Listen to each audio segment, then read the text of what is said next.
Hey, welcome to the shop. Today I'm going to be going over stick welding basics for beginners, and I'm going to go over everything from the gear, different types of machines, how to strike an arc, proper welding technique for different types of electrodes. It's all going to be in this video, and if you're looking for more stick welding videos or more in-depth welding tips, be sure to check out the other videos on my channel and subscribe for future content. I'm going to have a lot of stick welding videos coming out that are going to go deep into all of the aspects and some of the tricks that I've learned over the years. So let's go ahead and get started.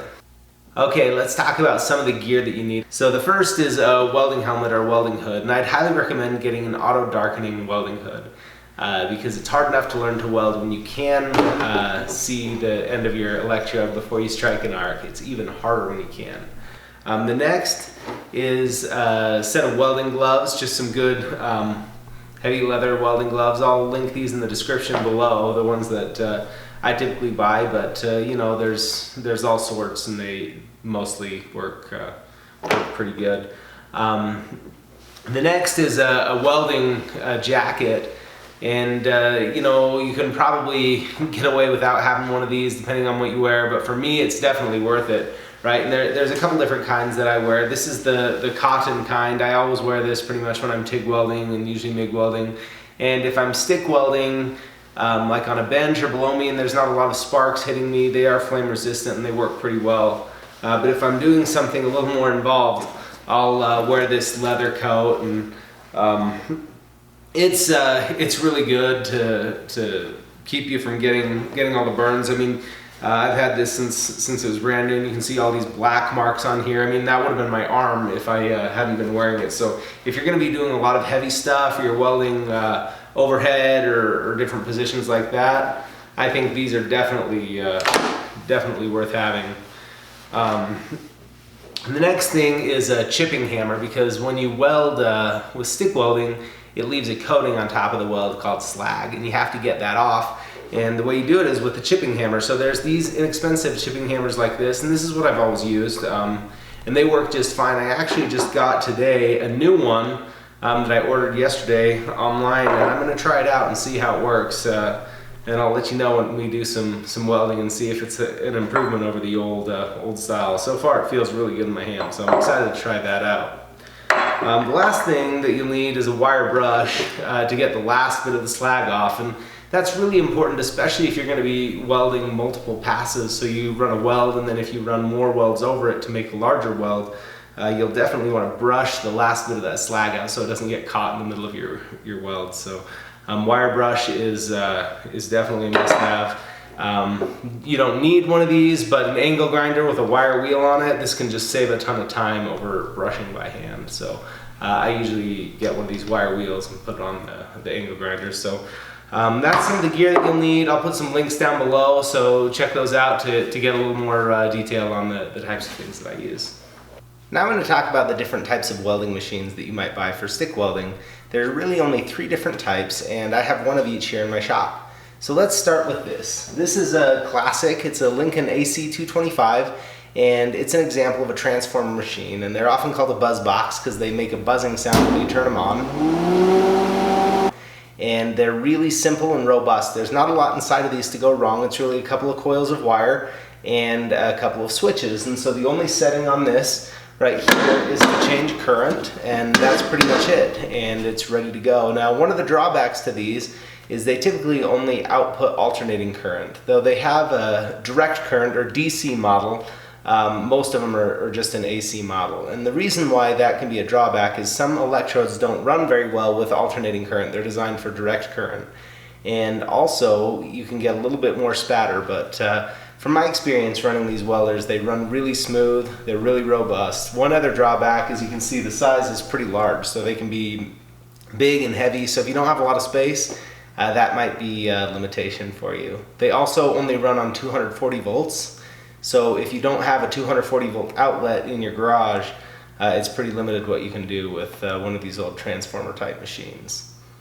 Next, let's talk about inverter machines. And the next 2 we're going to talk about are inverters. The first one is this little Deco Pro. It's a small welder that I picked up just to have something portable for small jobs. Now this was really inexpensive as far as welders go. It was just over $100. I ordered online. I'll put a link down below in the description, and it's been a good machine. The inverters typically output direct current or DC, so you can use them with all sorts of rods, and they just run pretty well. Now, I don't know that they will last as long as a transformer welder, right? This is something that your grandkids might still have in their garage, but you know, for the price and the performance you get out of them, they're really quite good. Now, the next one I'm going to talk about is my TIG welder, and almost all TIG welders can stick weld as well. And so if you're looking for you know, a higher end machine, you can get either a multi-process MIG or a TIG welder that also has a stick functionality. And you might wonder, why would you want to stick weld if you have a TIG or a MIG welder in the shop? Well, there's a lot of reasons for that. One is it's very portable. You don't have to take your big gas cylinder with you. You can do it pretty much anywhere just by taking the machine, a couple of leads, and some electrodes with you. The second is that you can get a little bit heavier weld, especially if you're welding on thick material that might have a little mill scale or it might be dirty. It's less sensitive to that than TIG welding is. So there's a few reasons you might want to weld with that. And some of the advanced features that you have on a machine like this, or you would have on a higher end inverter stick welder, are different input voltages. So either of these can run on both 120 volts or 240 volts. So you can use it at higher power where that's available, or it's portable. So if you go to help someone out and all they have is a 120 volt outlet, you can just use that. Also, there's a feature on this called dig. Others call it arc force. And what that'll do is it'll increase the current if you push your electrode down in really close to your part, and that can help with certain welding techniques to make them a little easier to do. One other feature that none of these machines have, but you might want to look for if you're looking for a higher end machine, is called hot start. And what that does is right after you strike an arc, it'll increase the welding current for just a few seconds, or less than a second often, and then drop it down to your welding current. And that helps a little bit when you're learning and just getting started. As well as just getting a nice crisp start while not overheating the rest of your weld. So those are a few features to look for on machines. These are the types of machines that you can check out, and you can often find you know, machines like this on the classified ads if you're looking for a used machine, or inexpensive machines like this, or higher end inverters if you want to make that investment. Okay, next we're going to talk about the electrodes, or the welding rods. And so it's called stick welding because you weld with a stick. And the way these are made is the center is a core made out of your filler material, usually it's steel, and they're coated on the outside with flux. And the reason for that is the flux keeps the molten metal, after you melt it, from contacting the oxygen in the air and contaminating it. Also, the coating on there can add more filler metal, and it can stabilize the arc to make it a little easier to weld. And so there's different types of welding electrodes out there, and they're designated by a 4-digit number. And the first 2 digits indicate the strength of it. So in this case, this is 70, or the first 2 digits, 70. And so it's 70,000 pounds per square inch is the strength of the metal after it's welded. The next number indicates what welding position you can use it in. So these have a 1, and you're probably just going to want to get ones that have a 1 in the 3rd digit, because they can be used in all positions. Welding electrodes that have a 2 deposit a lot of material, and it'll drip down if you try to weld vertically or overhead, so you can really only weld flat or horizontal with those. And then the last number indicates the overall type. And we'll just talk about 3 types, and these are the 3 types that you'll want to be aware of as you get started, and I'll tell you where you might want to use them. But before we talk about that, let's talk about sizes. So this is the same type of electrode in 3 different sizes. This is 1/16 of an inch, 3/32 of an inch, and 1/8 of an inch. And if you're mostly going to be welding material that's around 1/8 of an inch thick, you'll probably want to get 3/32 of an inch electrodes. Will work pretty well for you. If you're going to be welding thicker material like a 1/4 inch or thicker than that, you'll probably want 1/8 inch electrodes. They'll deposit a little bit faster and save you a little time as far as that goes. So those are the sizes you'll probably want to look at. Now let's talk about the different types. The first type we'll talk about is a general all-purpose electrode called 6013. And this is really good for repairs. It's pretty tolerant of dirty or rusty material. You should always clean it off, but you can't always get everything, and so it's pretty good for that. It's also good for just general fabrication. It's pretty easy to run, so it's not a bad all-around rod if you're just going to have one in the shop. The next one we'll talk about is 6011, and this one and the one we'll talk about after this are the most common used in industry for fabrication. 6010 is almost the same as 6011 that we're talking about here, and it's really good for running a first pass. If you're going to run multiple passes on a weld, so you run one weld and stack others on top of it, this is the one to use for your first weld. Also, if you're welding thinner material, there's a technique that you can use with the 6011 that you weld and then you move forward and back over and over again, and we'll talk about that in a minute, that lets you weld that without burning all the way through. So that's a good choice to use there. The last one is 7018, and this runs the nicest, smoothest beads that you can get, and it's good for heavier fabrication if you're going to be doing a little bit thicker stuff. In industry, it's often called low-high for low hydrogen, and you have to keep it in an oven and do some things if you're welding certain alloys of steel and certain thicknesses. There you need to do that, but around the shop it's just really good to have around for running a nice smooth bead, and we'll demonstrate how you do that in a minute here. So with all of these electrodes, one of the main things you're going to want to do is you want to store them so they don't get damaged and they stay dry. And I like to use these canisters like this, and I'll put a link down in the description to some of these. It's just a nice way to keep your electrodes safe and dry. And they usually have a divider in the middle here, so you can have multiple types, as well as a seal right here to help keep them dry. So, you know, just a little tip for you. You might want to have a nice place to keep those. I've seen other people make their own canisters out of PVC pipe, so there's other options there as well. So one last note when it comes to electrodes and machines. If you only have an AC or alternating current machine, then you need to make sure if you buy 7018 that you get 7018 AC. It's a special version to run AC. Also, 6011 and 6013 will both run on AC or DC. So you should be good with any of these three electrodes as long as you get the version that's made for AC. Alright, so let's talk a little bit about how to set up for stick welding. So the first thing you have is your work clamp, or a lot of people will call it a ground clamp. You can call it either one, is just fine. And you use this to complete the circuit, so you'll connect it either directly to the part that you're working on, or I'll often just connect it to a table. Directly to the part is preferred, but not essential. And then you have right here your electrode holder, or your stinger, a lot of people will call it. And the way that a lot of these work is there's a spring clamp right here, and you can slide the electrode in like this to set up to weld. Now, when you're doing this, there are a number of different grooves in here, so you can put it at whatever angle is comfortable. Sometimes you'll want to put it up like this, and I'll often do that if I'm welding vertically uphill, right? And so sometimes you might want to put it back like this, or even straight out the end.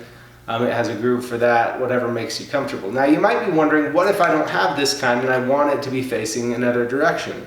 What you can do is you can slide it in, because there are others that only face one direction, like that, and then you just can bend the rod like that and put it whatever direction you want. So a number of different ways that you can do that.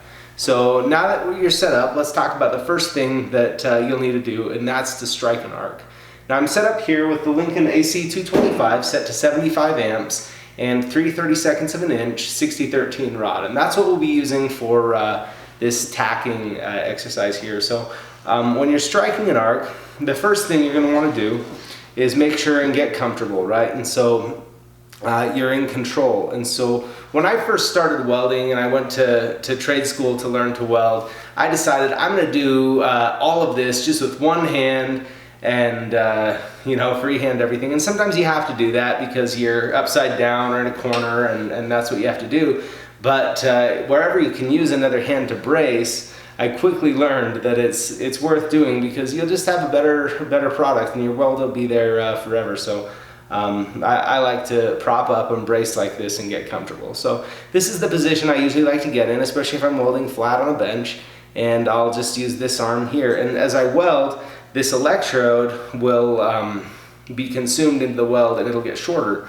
And so I'll just use this slot to kind of show how that looks. Right, so I'm using my other arm here to stabilize, and you weld along and you can just kind of collapse down into the plate in a motion like that. Right, so now that you're set up like that, you're ready to strike an arc. And there's a couple ways to do it. One, you can just tap the electrode like that and then pull back, and that'll strike an arc. That's not the way that I do it, but it works for a lot of people. The main thing with that is you need to tap and pull back quickly, but not too far. The other way is you can slide and strike like a match, right? And so if you slide like that, and this is what I do, you strike just a little bit and then pull back and form an arc. And when you're welding, you'll want to keep your arc really short and your welding rod in, but right after you strike the arc, just hold it long for a second and let everything heat up, and it'll run a lot better. So set up like this, strike like a match, and hold it there for just a second, and you'll be ready to go. Let's check out how it's done. So watch as I'm welding here. I'll strike up an arc, and just for a split second I'll hold the arc long, and then I'll be down and into my weld and ready to go. So the first step when you're learning to stick weld is get to where you can strike an arc over and over again very easily without really thinking about it. And once you can do that, you're ready to move on. But I'd keep practicing that just on a piece of plate until you feel comfortable. Now, a quick tip for you, when you're welding, and you go to strike up an arc the second time with an electrode, what will happen is the rod in the middle will burn back up inside of the flux, and so it'll be like a little tuber on the outside, and then you won't be able to strike up an arc with that. And with some kinds of electrodes, especially 7018, that can be pretty hard. So if you just keep a file on hand, you can take that and knock the end off, and then you'll be ready to get a nice crisp start. Now I'm going to show you how to tack your project together. Tack welding is where you make very small welds, usually at the corners, to hold your project in place and make sure you get everything lined up before you put the strong structural welds on. And they're really nice because you can break them off or cut them easily if something isn't quite right. So I'll be tacking up a T-joint right here like this. And when doing this, especially when you're starting out, if you're trying to hold things in place when you tack, then you're left to do it one-handed, and you can do that, especially with practice, but it's really nice to have a variety of different types of clamps. One that's pretty handy are these little angle magnetic clamps like that.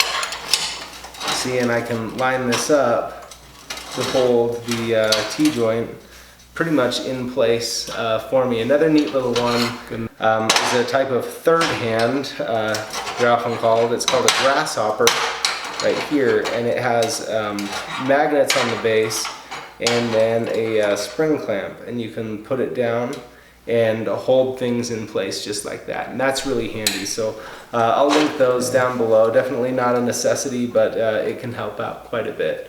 And the nice thing when you use a clamp like this to hold different parts of your project in place is when you go to tack, you know, you want to have a really precise angle on this and be really in control. You can, of course, while you're wearing your glove, hold the electrode right down here and just guide it right into place, right like that. And that can make it a little easier, especially when you're starting out. So definitely something to check into. Now, once you, when you're tacking things together, what you want to do is strike an arc and then move back and forth between the two plates just a little bit until you can see that they're fused together, and then pull out of it. So I'll show you how to do that now.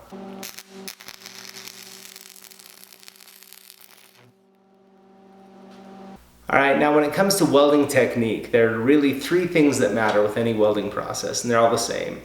We'll talk about them one by one. So you can practice these things, focus on them one by one in the order that I go over them, and you'll be welding like a pro in no time. So the first thing to pay attention to is your arc length. And you want to make sure and hold a nice tight arc. And, you know, almost to the point that it feels like you're going to drag the electrode. You don't want it to stick, but you want to hold it in there nice and tight. And the best tip that I can give for that is just make sure and do some dry runs, and as you go in and your electrode burns off, are you going to be able to move, or are you going to kind of get bound up trying to go around a corner or something and not get in there, and you might need to reposition. Because what will happen is you'll be going around, and if you can't move in physically, then you'll start burning your rod back and your arc will get long, and the quality of your weld will go down. So that's the first thing to pay attention to as you run some practice beads. Make sure you're holding a nice tight arc. The second thing is your angles. And angles are really important in stick welding. And so there's really two angles that you need to pay attention to. One is your work angle. So let's say I was welding these two plates together. This is called a fillet weld here in the corner. And let's say I was doing this fillet weld sitting here on the bench. I would want to have my electrode coming in right around 45 degrees. I usually drop it just a little bit so it biases that top plate just slightly. But you'll be wanting to sit somewhere like that. That's called your work angle. Now if I was welding something flat, or if this joint were like this, I'd want to be coming straight in and out of it like that. Or if I was welding two plates that were tucked up against each other on the bench, I'd want to be straight up and down like that in the direction perpendicular to where I'm traveling. Now the other angle is your travel angle, and as I'm welding along here, I'm going to want to have that dragging by about 10 degrees. And what I mean by drag is it's pointing backwards as I move along. So I want it to be there. The third thing is your movement, and really for most stick welding, especially if you're running the 60-13 or the 70-18 rods that we talked about, you're just going to want a nice, smooth, steady movement along there, and you'll want to maintain a consistent travel speed, or the speed that you're moving along your plate. And that'll give you a nice smooth bead. Now if you're running the 60-11, you can run just what we call a stringer bead like that, where you're running right along, or you can do a technique that's called a whip and pause technique, where you'll move the electrode forward about 1/8 of an inch and then back into the puddle, and forward about 1/8 of an inch and back into the puddle. And so those are the different movements that you can do as you weld. So I'll just show you real quick how each of these different rods run. So first I'm going to run some 70-18, and I'm running this at 115 amps, 1/8 inch 70-18 on a DC inverter machine, and you can see it runs nice and smooth. And after the weld is run, I'll use that new chipping hammer that I picked up, and the slag just scrapes off nice and easy. Next I'm going to run the 60-11, and I'll start out by running a stringer bead with it. And you can see the 60-11 is typically a rod that tends to penetrate and cut really deep. It has an aggressive arc, right? And so you can see some spatter coming off of here running a stringer bead. So I'll move to the whip and pause technique I talked about before, where I'm moving in and out, forward and back in the puddle. And as I do that, it gives a little bit of time for the weld pool to cool, and then I make a series of ripples like that. And that's running pretty well here. Now cleaning the slag off 60-11 is a little bit more challenging. It's a little more crusty and flaky. It takes some brushing and whatnot. Next I'm going to run 60-13 with the Lincoln AC225 buzz box, and it's running really nice here. I'm just running a nice consistent stringer bead, and finish up, I'll just grab that new chipping hammer and scrape some of that slag off here, and it's cleaned up and ready to go. So I got a pretty good result with each of those three electrodes. So thanks for tuning in. Again, my name's Tim. This is my welding channel. And if you're looking for more videos on welding, check out my other videos and subscribe for future content.